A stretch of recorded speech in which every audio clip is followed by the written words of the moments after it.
Está no ar o Belo Papo. Eu sou Marcela Belo, da 4C Digital. Aqui falamos de negócios, inovação e dados, com convidados que estão mudando o mercado. Bora? Ela veio do chão de fábrica, ela lutou pela sua carreira e eu amo mulheres que inspiram. A gente está aqui nada mais, nada menos com Letícia Alcântara. Que honra! Bom, pessoal, tudo bem? Prazer estar aqui, Marcela. Poxa, muito obrigada aí pelo convite. Me sinto muito honrada de estar aqui dividindo essa mesa com você. A trajetória, né, que a gente realiza aí ao longo desse tempo todo. De Magé pro mundo. De Magé pro mundo, já pensou nisso? Muito bom estar aqui com vocês e, enfim, vamos bater um papo delicioso aqui nesse tempo. Gente, a Letícia, ela vem do varejo. E do varejo, que fez uma carreira linda, que eu quero que você conte um pouco aqui pra gente, tá, Ale?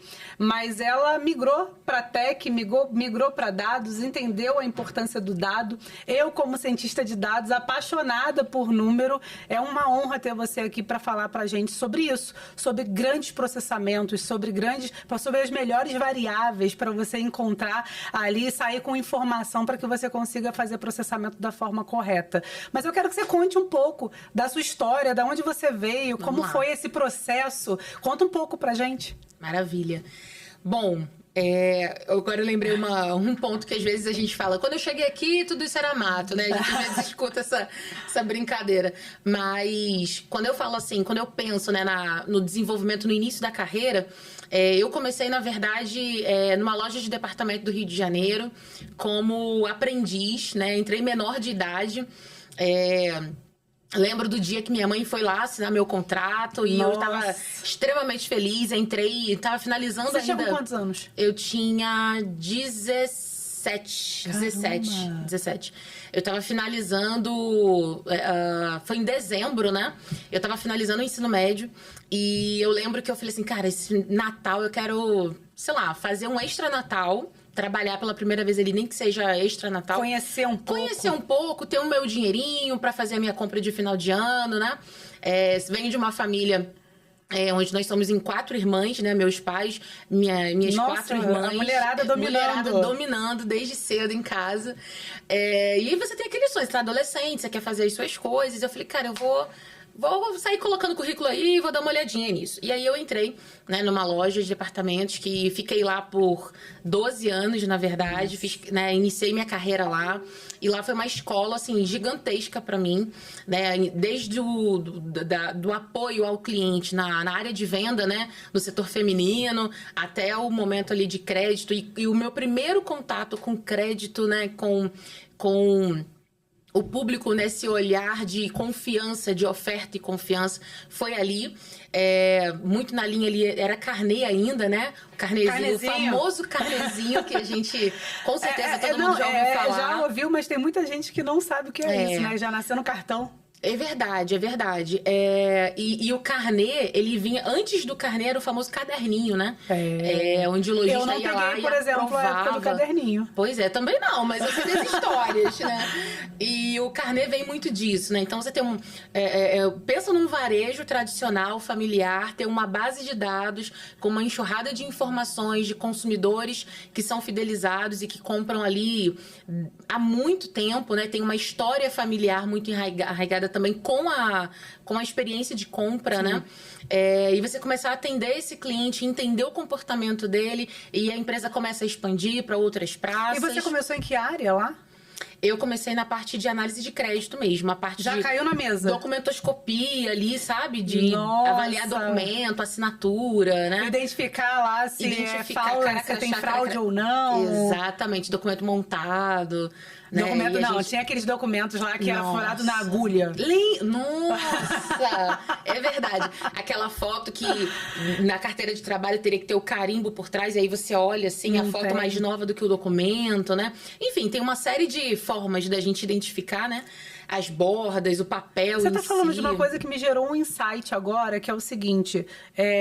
A gente pode estar falando de algumas coisas aqui que as pessoas não entendem, que é realmente, hoje nesse mundo tão digitalizado, em que a gente tem o motor de crédito, que você dá apenas o seu CPF e ele já diz lá se tá aprovado, se não tá. Traz toda a tua vida, Você né? traz toda a sua vida ali em 5 segundos e você já sai ali com o seu limite ou não.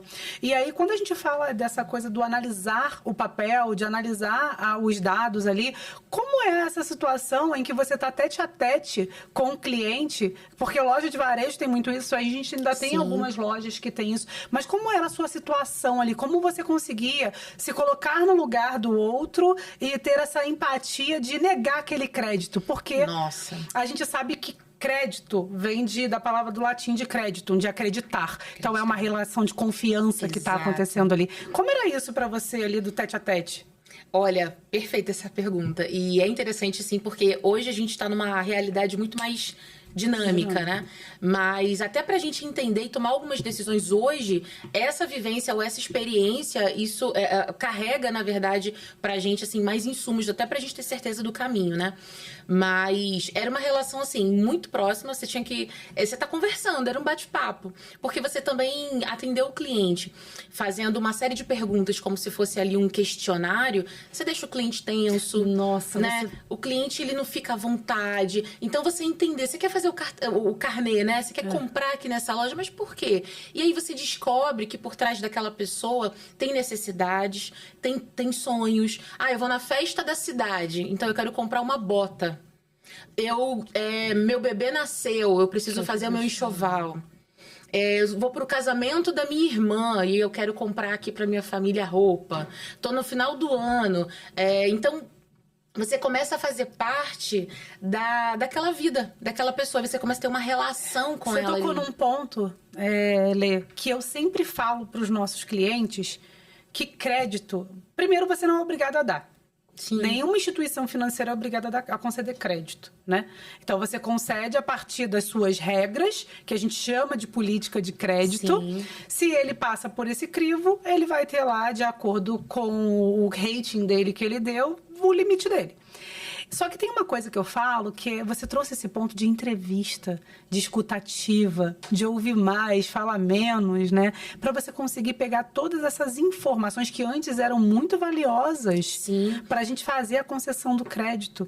Só que tinha uma coisa, deixa eu só completar aqui, é o seguinte, que tinha uma coisa que eu sempre falo, né, para os meus clientes, que é o seguinte: quando você vai escolher o dia de pagamento para o cliente pagar, se você não colhe informações para que você consiga entender quando é que ele tem o pagamento dele, para você sugerir a data que é a melhor para ele, que melhor se encaixa para ele não ter o atraso, isso faz uma diferença enorme quando ele entra para cobrança, né? Totalmente, totalmente.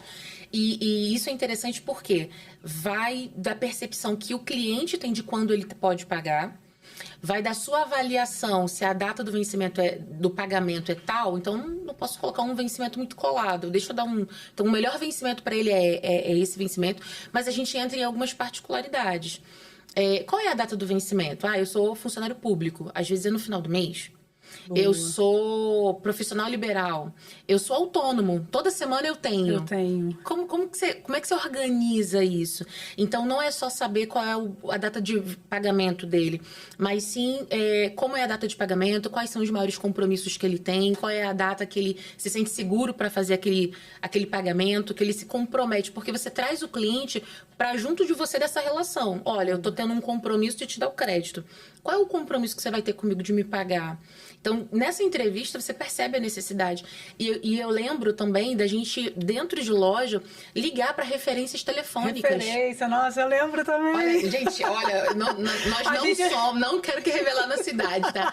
Mas, gente, era uma realidade. Era uma realidade. Às vezes você ligava e aquela referência, não, essa pessoa nem conheço. Nem conheço. Ou então, olha, tá fazendo crédito em todos os lugares. Não dá crédito porque ela não vai pagar. Eu que vou pagar a conta dela. Então, a gente ouvia de tudo. Que loucura. Ouvia de tudo. E aí eu fico pensando no desafio.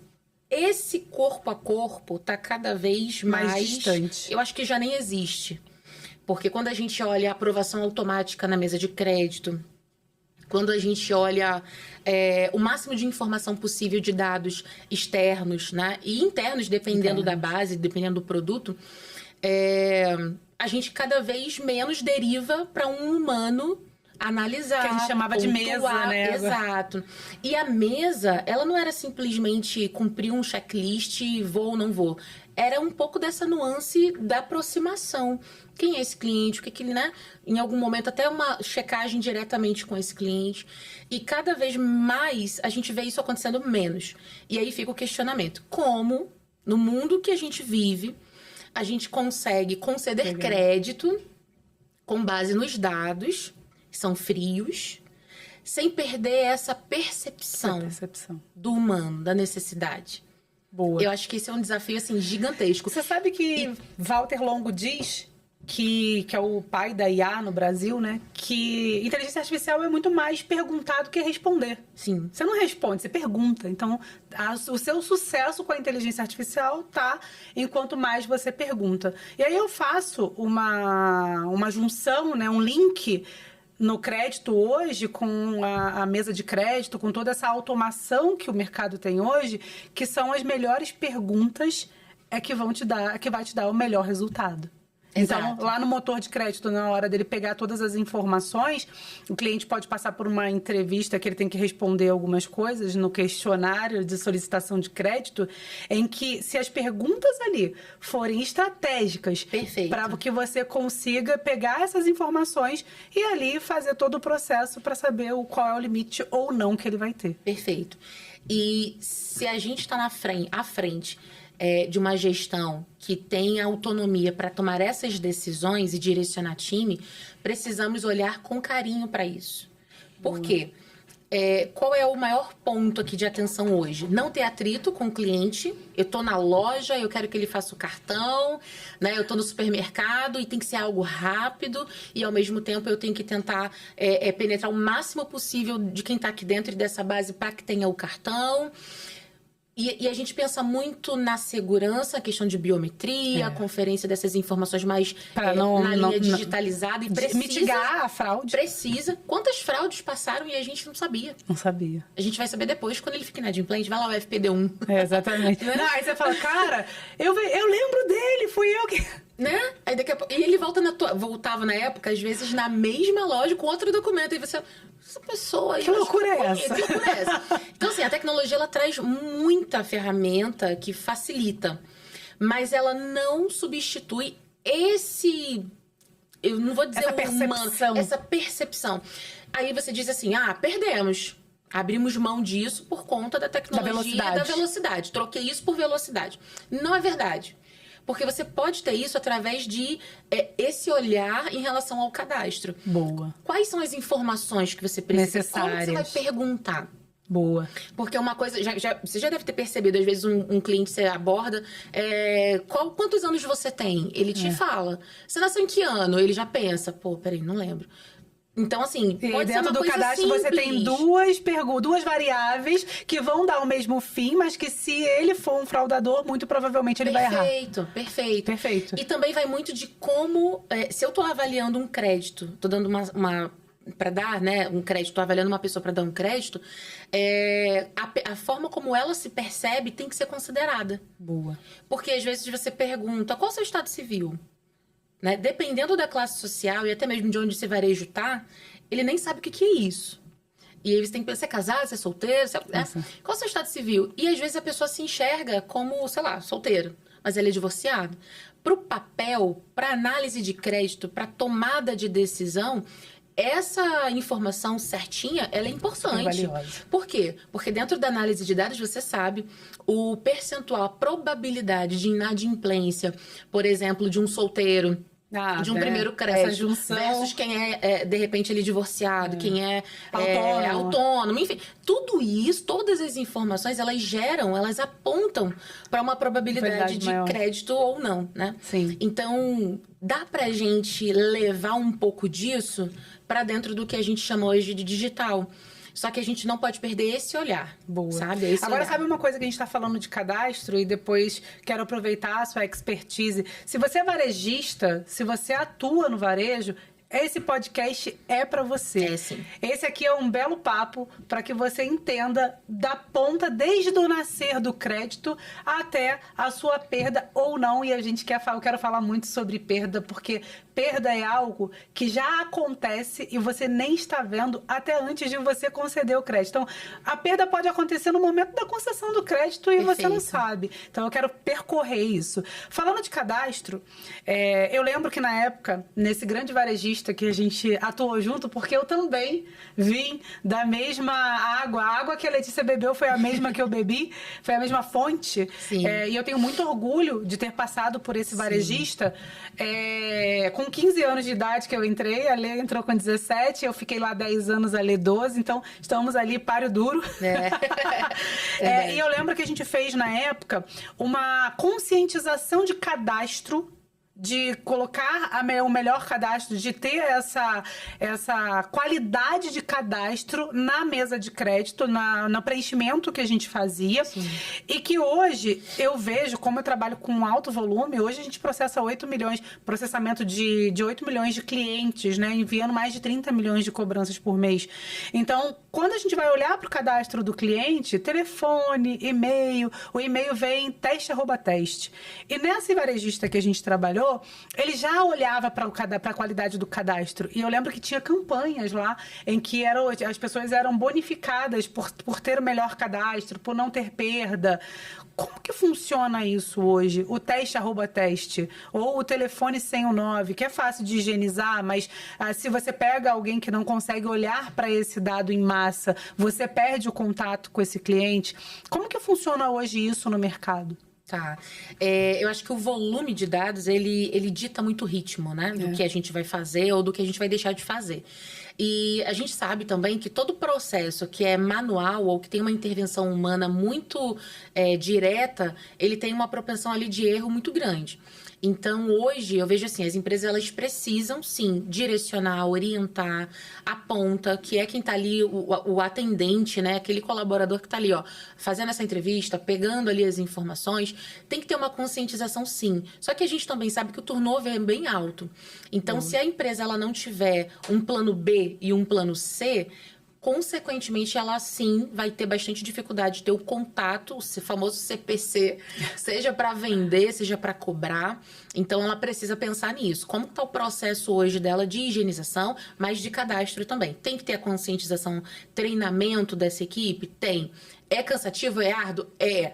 Mas isso precisa acontecer. Mas se a gente também focar aqui e confiar, né, e assegurar todo o processo apenas nessa primeira etapa, a gente vai ter bastante dificuldade de fato, conseguir falar com a pessoa, com o cliente no final das contas. Sabe? E como que o mercado, você acha que o mercado, você que lida com grandes varejistas, olha isso hoje? Então, existem hoje, tem inúmeras empresas, né, de higienização, inúmeras empresas aqui de informações externas, informações variáveis. Os próprios birôs de crédito fazem uma boa parte disso, mas não são não tem apenas a exclusividade ali do contato. Então, hoje existem empresas que fazem esse trabalho de alimentação, de higienização, que, no meu ponto de vista, assim, é indispensável dentro de uma operação. Precisa ter. Então, você precisa olhar para o mercado, quais são essas empresas. Você sabia que a gente tem um serviço de localização? Maravilha, tem. Ele chama Localizaí. E aí, o que a gente viu no mercado? Qual foi o gap? Porque os serviços, gente, nascem porque existe um gap no mercado. Dores, necessidades. Exatamente. Sim. E aí, o que a gente entendeu? O que a gente viu? A gente viu que o mercado, as empresas, elas conseguem gerir no máximo 2 birôs de informação para retroalimentar. E aí a gente cria o Localizaí com 6 birôs nesse motor para que a gente consiga, colocamos AI, para que a gente consiga trazer qual é o melhor birô de cada região para ele ficar em primeiro lugar, porque tem por região também. Sim. E aí a gente criou esse motor, orquestrando esses 6 birôs, trazendo para cada região qual é o melhor birô para cada região. E você, por exemplo, Letícia, se eu não encontrar você no primeiro, vou partir para o segundo, para o terceiro, para o quarto, para o quinto. Você faz uma escalinha ali, faz uma árvore ali de decisão. Só que com a AI, o que ela faz? Onde estão os melhores resultados? E aí, Perfeito. como a gente faz o serviço de cobrança digital, a gente pega essa informação da tentativa da cobrança e retroalimenta esse motor para saber assim, ó, esse telefone aqui eu não consegui falar. Você disse que era da Letícia, mas não é. E aí a gente vai pro próximo. Então é uma cadeia, é um ciclo. É um E loop. você tem uma via de mão dupla. Você tem a pergunta e você tem o retorno. Exatamente. Conseguiu. Exatamente. Esse é o contato. Tá certo ou tá errado? E eu acho que o E mercado você tem faz cada atualização disso também. Faço atualização, retroalimentação. Maravilhoso. Maravilhoso, né? Precisa ter. E aí, falando de cadastro, passamos pelo cadastro, concedemos o crédito, o cliente ficou feliz, ele foi lá, comprou. Como é que tá o CX? Que a galera fala tanto, né? Que é essa experiência do cliente. Existe uma frase que eu gosto muito, que o foco tem que ser do cliente, não foco no cliente. Porque quando você foca no cliente, você está sendo interesseiro, né? E quando você faz o foco do cliente, você está sendo interessante. Maravilha. Então, essa conscientização pro varejo do que é o CX. Eu acho que a galera ainda não entendeu muito bem que o CX não é você ser cordial na loja e dizer bom dia, tudo bem, Letícia? É o mínimo, né? Exatamente. Exatamente. E como que ele pode garantir essa experiência do cliente desde o crédito até a sua compra, até a sua primeira fatura chegando, o pagamento, a recorrência dele, manter esse cliente na recorrência? Sim. Eu penso assim, gente, não tem uma receita de bolo, não tem uma fórmula de dizer assim, olha, todo mundo, se fizer aplicar exatamente dessa forma, vai ter um ganho e vai superar as expectativas. Não é isso. Por quê? Quando você fala do foco do cliente, né?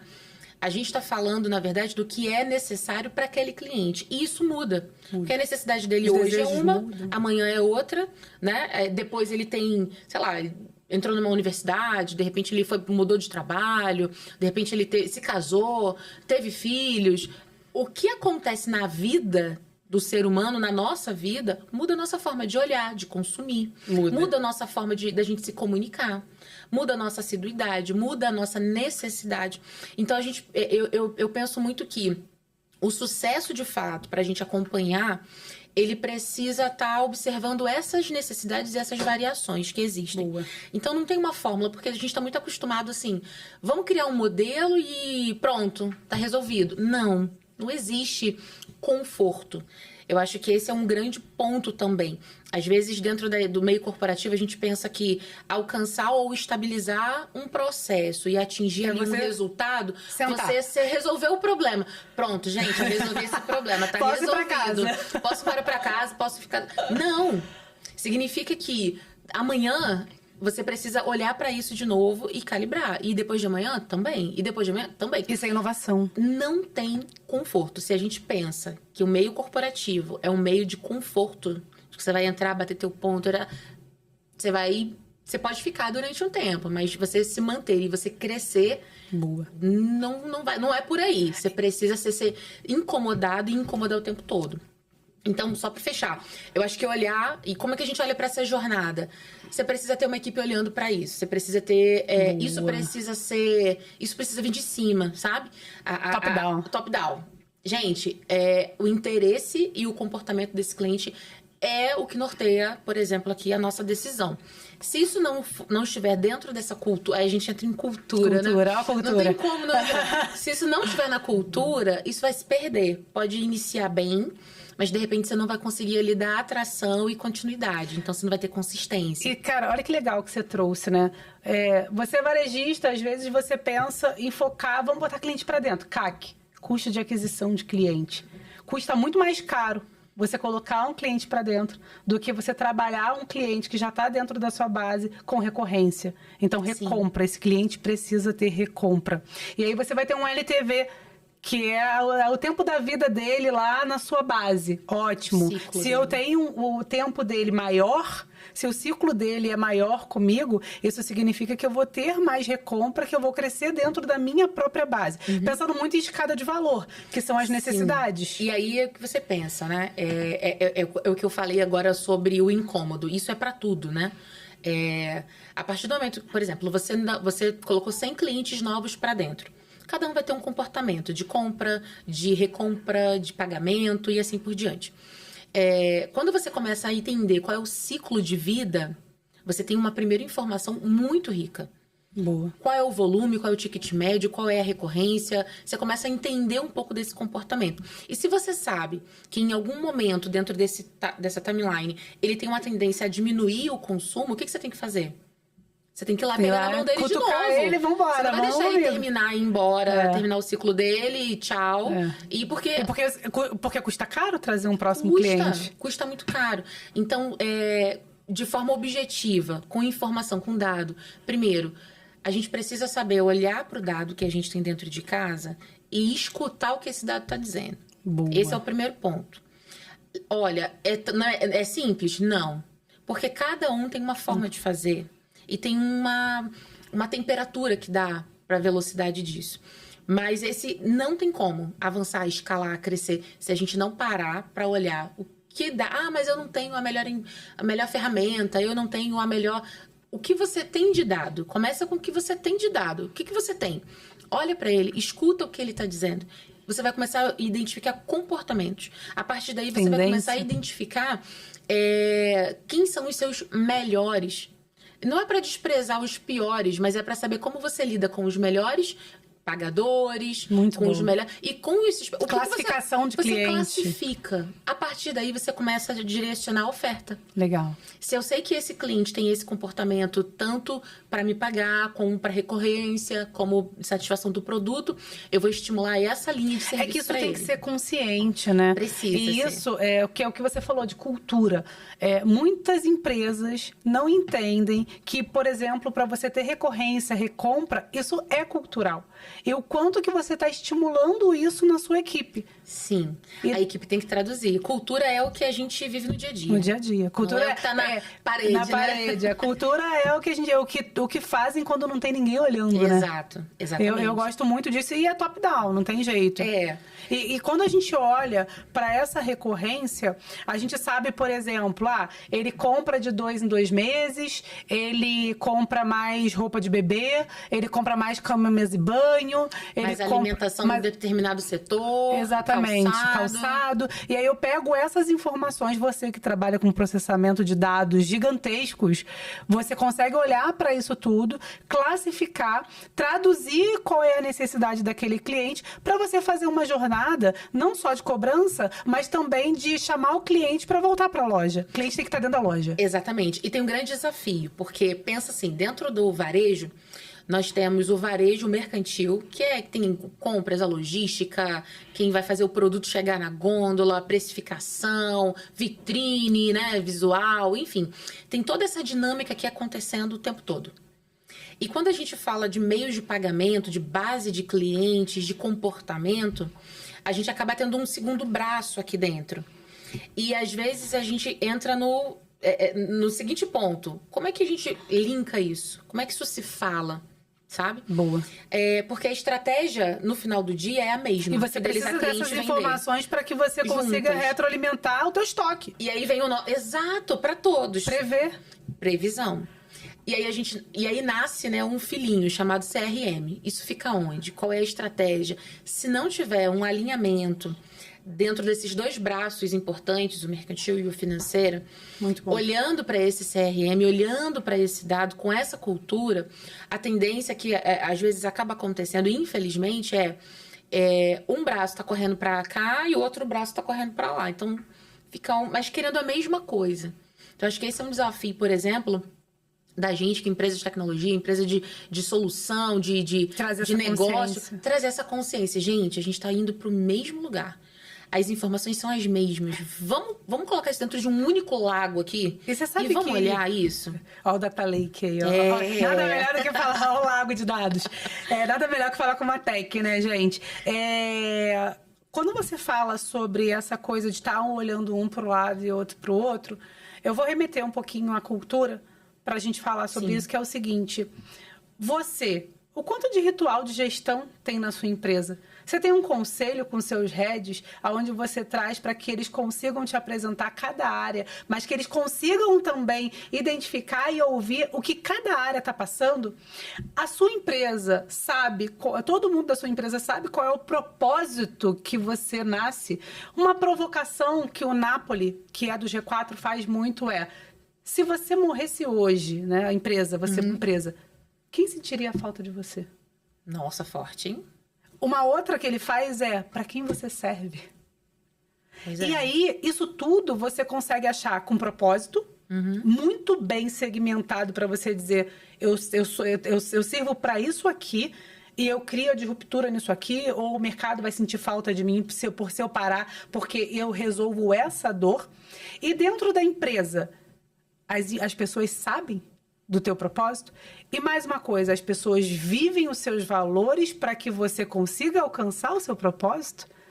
E eu acho que essa queda de braço invisível, que muitas vezes as pessoas não veem, as empresas não vejam, os heads não veem, os C-level não veem, que eles estão fazendo uma queda de braço, porque às vezes está cada um olhando pro teu cantinho. Falou, não, aqui é minha caixinha, cada um com a sua caixinha. Só que as caixinhas, elas servem para entregar alguma coisa, né? Que é o propósito no final do dia daquela empresa que não é filantrópica, ela precisa de dinheiro. Sim. Eu costumo dizer que até a empresa filantrópica precisa de dinheiro, porque como você vai fazer caridade precisam, né? se você não tem dinheiro, né? Então, olhar para isso aqui, porque isso é cultural. E o que vai fazer você ser diferente nisso, eu queria ouvir a sua opinião também sobre isso, é quais os rituais de gestão que você tem. Como que você leva a sério essa cultura do ritual de gestão? Porque ritual de gestão é inegociável.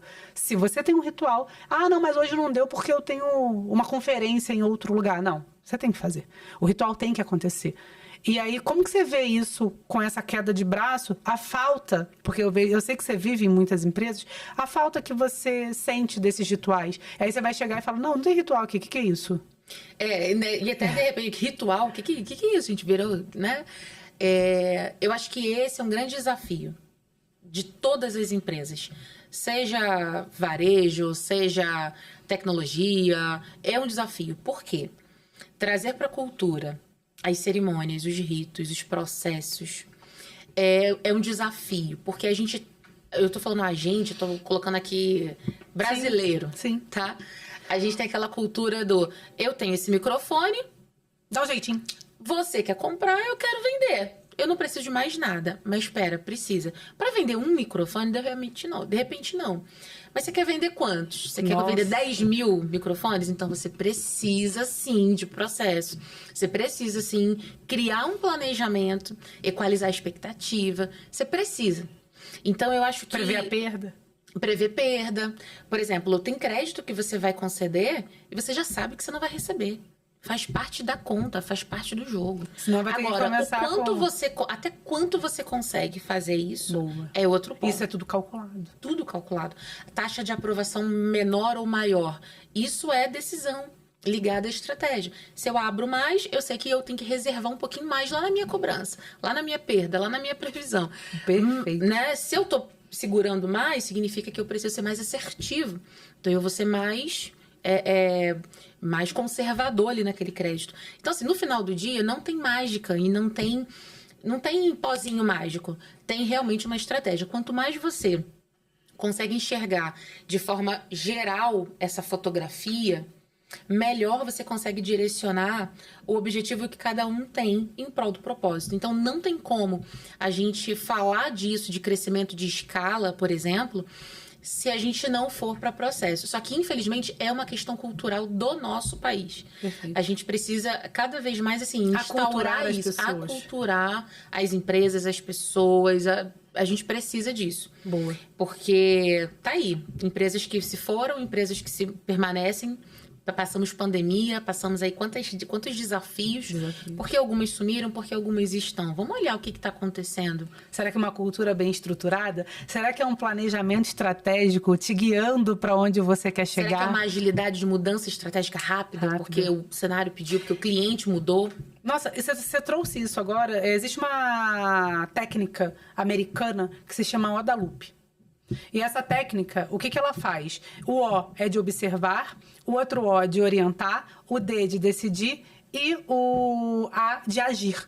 Então, por que os americanos, o exército americano usa essa técnica? Porque ele diz que você tem que estar pronto a qualquer momento para a batalha.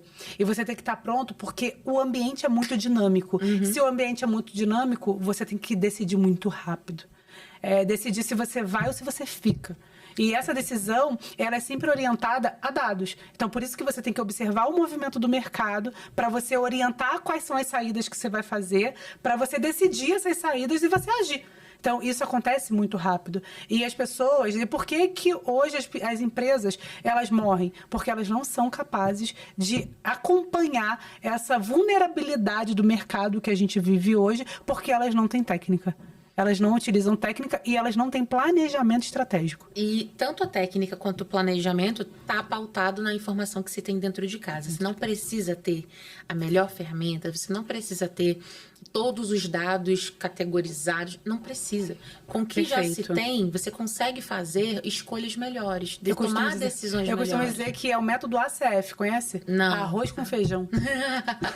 O arroz com feijão bem feito, exatamente. Porque às vezes a galera, isso que você trouxe é muito legal. Ah, não tenho data lake. Tá, mas o que Vai você esperar? faz? Não, mas você tem alguma coisa você tem. Então faz no Power Query. Faz em algum lugar. Em algum lugar você tem que colocar essa informação. Você Exato. precisa... Faz um dashboard no BI, mas faz. Lá na equipe, até teve uma situação essa semana que eu lembrei um pouco aqui até da construção que a gente vai tendo, né, ao longo do tempo, né? Uma situação para tomar uma decisão e aí chegou, né? A gente precisa tomar uma decisão aqui por conta desse contexto, o contexto é esse e tal. E trouxeram, assim, um pano de fundo, né? Sobre a situação. Falei, legal, o pessoal chegou preparado. E essa é uma dica, gente. Vai chegar para pedir qualquer coisa ou para tomar uma decisão, leve o seu plano bem definido e claro. Porque senão não tem como a gente, né, sair do lugar.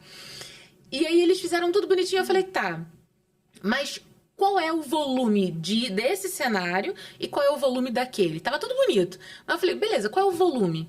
Porque dependendo do volume... Não vale a pena. Não vale a pena eu gastar energia para fazer isso aqui. Não vale. É a quantidade. Eu costumo dizer que o que vai dar certo na sua carreira, no seu negócio, na sua estratégia, é a quantidade de nãos que você vai falar. Exato. Fala não pra coisa ruim, é fácil. Fala não pra coisa boa, que é difícil. E às vezes a gente precisa. Pelo momento, pelo tamanho, pela estratégia que você tem. Então, as decisões difíceis, elas podem ser por conta do cenário muito dinâmico. E se você está preparado ou não, isso vai te ajudar ou não. Mas isso também está ligado a o quanto de informação você tem sobre determinado assunto. É isso. Gente, esse podcast aqui tá denso, Nossa, hein? olha... Vai abrindo várias caixinhas assim na cabeça e eu fico, gente, será que... Tá uma loucura. Pra acompanhar, você vai ter que... É igual o livro de filosofia. Você vai ter que ler 2 vezes, 3. E às vezes você não vai entender. Ou então você vai ler uma vez, 2 vezes e vai ter absorver informações diferentes ainda. De formatos diferentes. Então vamos lá. Passamos pelo crédito, análise, cadastro, falamos de CX, manter o cliente dentro de casa. Chegamos na perda. Chegamos na dor, na inadimplência do cliente. Como que o mercado olha hoje para esses clientes? É todo mundo num baldão único ou a consciência de dados ela está criando essa disruptura? Cultura também. Cada vez mais a gente precisa olhar que... A gente ouve falar muito de hiperpersonalização, personalização, atendimento pontual, tarará, tarará. É muito bonito, mas se você não tem isso na prática, de forma simples, você não está saindo do lugar, né? Pensa que a gente tem aqui uma base de clientes que estão inadimplentes há, 100 dias. Né? Ali dentro tem aquele cliente que já comprou com a intenção de não pagar. Ele sabia que ele não ia poder pagar. Às vezes ele não é nem que ele é mau caráter, né? Tô dando golpe, eu faço isso, vivo disso. Mas às vezes ele tá numa situação econômica que ele precisa comprar, ele sabe que ele não vai ter o dinheiro para te pagar e você deu crédito para ele. Deu crédito. Tem esse grupo de clientes. Tem aquele que já vai na má intenção mesmo. Eu vou lá, vou comprar tudo e não vou pagar nada, vou dar o golpe. Tem o golpista. E tem aquele também que, de repente, sempre comprou com você, bonitinho, pagou, legal, mas ele teve uma intercorrência, que pode ser saúde, que pode ser perdeu o emprego, né? Aconteceu alguma situação familiar e ele teve que fazer uma escolha. Ele não teve como honrar todos os compromissos dele, mas isso não faz parte do histórico dele de comportamento. Então, como é que você... Eu tô pegando aqui 3 casos, mas se a gente for aprofundar, tem outros, né? Mas como é que você vai, por exemplo, fazer um contato, fazer uma oferta, direcionar ele, de forma separada, olhando para esses cenários, sem ir lá perguntar e sem saber da realidade real daquele cliente. E conseguir dar o melhor remédio. O melhor remédio para ele, né? Então, o fato da gente, por exemplo, ter um contato com aquele cliente, e você tá vendo que o comportamento dele, você consegue falar, ele te promete que vai pagar, mas ele não cumpre. Isso já diz alguma coisa, né? Existem 3... Eu nasci na cobrança, né? Eu iniciei lá e a gente criou o 4CIA, que é o Cobrança Inteligente, que hoje faz mais de 30 milhões de cobranças por mês, mas segmentando. Então, o que a gente fez? Existem 3 tipos de score no mercado, né? Credit Score, não conheço o cliente, vou conceder crédito para ele. Behavior Score, comportamento de pagamento muito voltado para cross-sell, upsell. Movimentação, né? Aumento. Collection Score, que é qual é a probabilidade que o cliente tem de pagamento. Exato. Então, todo cliente da 4C Digital, o que a gente faz? Passa por um Collection Score, para começar. Porque eu preciso identificar qual é o risco daquele cliente de não pagar. Porque tem cliente que tem alta probabilidade, tem cliente que tem baixa probabilidade. Então, a gente tem um lago de dados, o nosso famoso Data Lake, em que a gente conecta no banco de dados do cliente, traz essas informações para cá. Essas informações, a gente consegue identificar as variáveis explicativas para que a gente consiga sair ali com o Collection Score. E desse Collection Score, a gente cria a jornada de cobrança digital de acordo com o perfil do cliente. Perfeito. E aí, existem alguns indicadores que eu gosto bastante, que é qual é o SPIN? Quantas vezes eu vou voltar nesse cliente? Qual é o repique? Então, qual é o tempo, intervalo de tempo ali que eu vou dar para voltar nesse cliente que vai me garantir o SPIN? E qual é o meu CPC com esse cliente? É PNP? É primeira não paga? Aquele cliente que está com 100 dias, que você já devia estar trabalhando nele há muito tempo. E aí você volta lá no score de crédito, vê que aquele score passou raspando. Foi raspando ali. E aí você tem que já entrar antes do vencimento. Isso diz muita coisa, né? No momento do corte da fatura, você já precisa ter isso mapeado para você conseguir fazer um direcionamento de cobrança, né? A gente também tem lá o score de faturas, que é exatamente isso. No momento do corte, a gente escolhe aquela base e a gente consegue identificar qual é o grupo de clientes que tem probabilidade de pagar até o vencimento, no vencimento, alguns dias de atraso. E aí, quando você pega essas informações você consegue fazer e cria jornadas distintas. Exato. Qual é o melhor canal de contato, né? É isso aí. É o WhatsApp, é o telefone. Até para que você também não fique criando atrito com aquele cliente que é bom pagador. Que é bom. Aí, nesse cliente que é bom pagador, você só faz um lembrete com ele. Mas eu acho que o mais importante em cobrança é criar a conscientização de que não é todo mundo igual. Isso. Eu e a Letícia somos distintas e temos que ter a nossa... Nós não somos singular, né? Então, a gente precisa ter essa diferença de cobrança, de fraseologia, de comunicação, para que seja assertivo a recuperação. Perfeito. Só fazendo dois pontos aqui bem breves aqui. Primeiro, a gente tem um estereótipo de pensar assim, o cliente que está comprando e pagando é o meu melhor cliente. Não necessariamente. E a gente acha que o cliente que está em atraso é aquele que tem que ser escorraçado. Não é. Que ele te traiu, ele não quer saber de você, ele te deu golpe, passou a perna. Também não é isso. Então, a gente também precisa tirar um pouco dessa coisa que você falando isso? Porque é o cliente bom e o cliente mau. A gente chama na 4C de recupera aí. Recupera a dignidade, recupera a saúde financeira, recupera o cliente. Para ele começar a recorrência dele ali dentro. Para mim, o que é cobrança, tá? A cobrança, ela nada mais é do que a recuperação do cliente. É isso. E a recuperação da dívida passa por isso. É isso. Mas não, se a gente tiver o foco só de receber o atraso... Esquece. Você vai receber o atraso, mas tá focando errado. Focando errado. Vai pagar um CAC maior. Você tem que focar em recuperar o cliente. E não a dívida desse cliente. Muito bom. Então, pra mim, tem essa diferenciação e a gente tem que tem muita gente que tem medo do embate. Isso, medo de ofertar, de falar, olha, você tá atrasado, tanto tempo. E eu gosto, sabe por que eu gosto do embate? Que é uma hora franca da gente colocar tudo na mesa e sair com uma relação ganha-ganha. E entender porque o que aconteceu. E tá tudo bem. Diz, olha, eu tô com um problema e tal. Exatamente. E não pagar. E você entende um pouco do lado dele.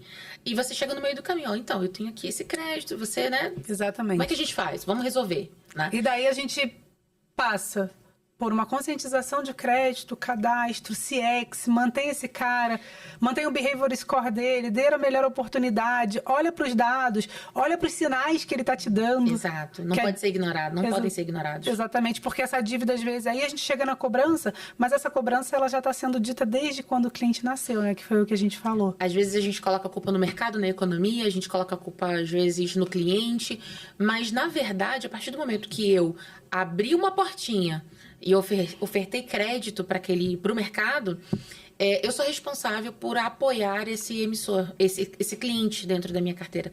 E às vezes esse apoio não é simplesmente para vender, às vezes é para conscientizar. Exatamente. Às vezes é para poder recuperar, às vezes é para dizer para ele, inclusive, olha, você tem sempre crédito comigo, porque a gente tem uma relação saudável. Uma relação saudável. E achei interessante que você veio blocando a esteira, né? Mas se você parar para olhar a fotografia dessa esteira inteira, é a mesma atitude. Não tratar o cliente igual no crédito. No crédito. Na manutenção dessa conta. Tudo orientado a dados, né? Tudo com informação. E é para isso que vocês existem hoje. Pois é, né? estamos aí para isso, gente. Ó, processar volumes altos, né? Avaliar o que essas informações geram, porque você também olhar para uma grande tabela com informações gigantescas, tá? Isso sozinho diz alguma coisa? Zero.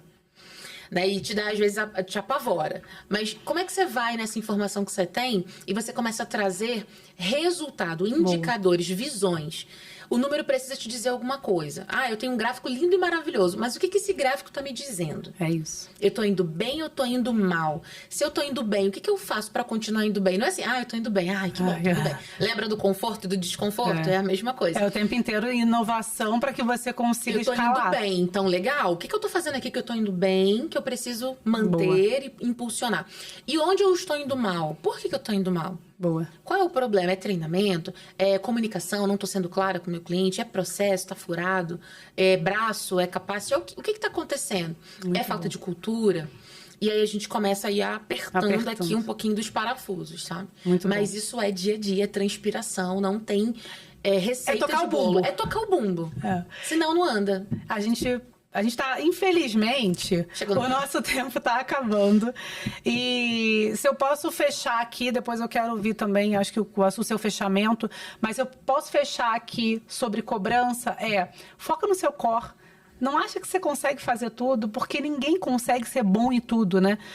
A gente tem a analogia do pato, né? O pato não corre bem, não nada bem, não anda bem, não voa bem. Então, se você quer fazer tudo, você acaba não fazendo nada. Então, é para isso que a 4C Digital existe. A Lê também vai falar um pouco disso, mas a 4C Digital nasce para resolver o seu problema de inadimplência através de dados, cobrança digital, inteligência e inteligência artificial. Não dá para você fazer tudo. Acredita em mim. E eu gostei muito do nosso papo. E se você é varejista, foca aqui, que esse belo papo é para você. Manda aí, Lê, como é que você fecha? Não, vou fechar aqui colaborando com você. A gente pensa que uma equipe ou uma empresa de excelência é porque o head, o presidente, o CEO, ele é o cara. Não. Só funciona porque tem pessoas que sabem jogar em posições diferentes e que sabem ser excelentes ali no que eles estão fazendo. Então, quando a gente leva isso para o meio corporativo, é igual. Você precisa ter parceiros que vão te apoiar na sua jornada para fazer aquilo que é a especialidade dele, para que você tome conta da sua loja, para que você tome conta do seu supermercado, para que você tome conta do seu crédito, para que você foque no seu negócio. E não existe concorrência, existe, na verdade, soma de forças. Porque a gente se complementa. Porque também é uma empresa de tecnologia, é uma empresa de dados. Não, a gente não faz exatamente a mesma coisa, então a gente se complementa. Se complementa muito. E o complemento não é só de solução, ou de produto, ou de dinheiro no final do dia. É de complementar de jornada, de experiência, de ganho pro mercado. Porque você falou no início, né? Você tá ali impulsionando o mercado. A gente tá aqui impulsionando o mercado. Você tá aí impulsionando o mercado. Então, no final do dia, esse ecossistema impulsiona o mercado, né? E a gente precisa cada vez mais no Brasil ter essa união. Acho que cada vez mais a gente precisa disso pra gente conseguir sobreviver, mas não só isso, né? Mas pra gente poder conseguir ir crescendo.